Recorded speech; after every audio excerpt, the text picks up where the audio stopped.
gather to remember a pivotal and painful chapter in the history of Palestine and its people, the Naksa, or setback, of 1967. As students, as young people, and as citizens of the world, we come together not only to commemorate this event, but to renew our intentions and our commitment to justice, to peace, and the enduring spirit of those who have suffered and continue to suffer under this occupation and displacement.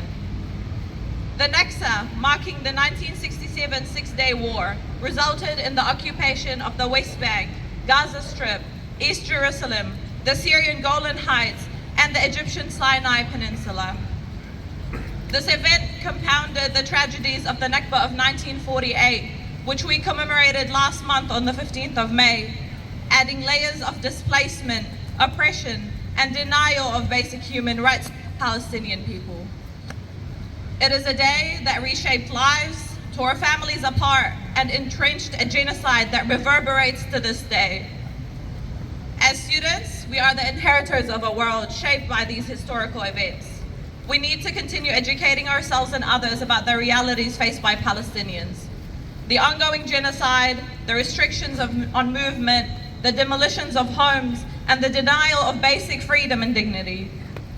Knowledge is our most powerful tool. It illuminates the path to understanding, empathy, and action. While many of my peers were afforded the privilege of being born in their homelands and breathing the air of their ancestors, I didn't. My parents didn't. Palestinians were robbed of this opportunity. Firstly, because of the Nakba, and then because of the Naksa. Because of the further displacement of the Palestinian people from their homelands in 1967, I found myself displaced. I found myself feeling like a stranger, only living in my homeland through the stories I hear about my grandparents and about other people's grandparents. The consequences of the Naksa is evident in a lot in our daily lives directly, like our broken Arabic, a language in which we should flow out of our mouths effortlessly.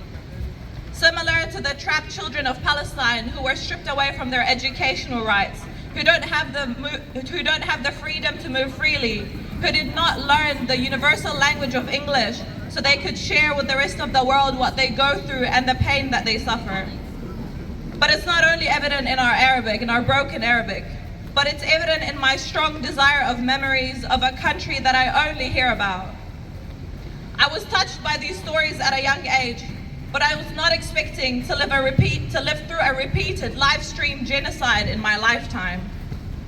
History is not only repeating itself, but it's become a miserable family tradition of mine that I will pass on to my children, my grandchildren, and my great-grandchildren. Now let's remember that our actions today shape the world of tomorrow. The Naksa's legacy of loss and resilience should inspire us to work tirelessly for a world where such setbacks should no longer occur. And these stories are not the only thing that the next generation will inherit, but they will inherit standing on stages with their chin ups, however many generations it takes, because the beauty of our movement is that no one can kill the passion we have in us for Palestine. We will never stop fighting, our children will never stop fighting, our grandchildren and our great-grandchildren.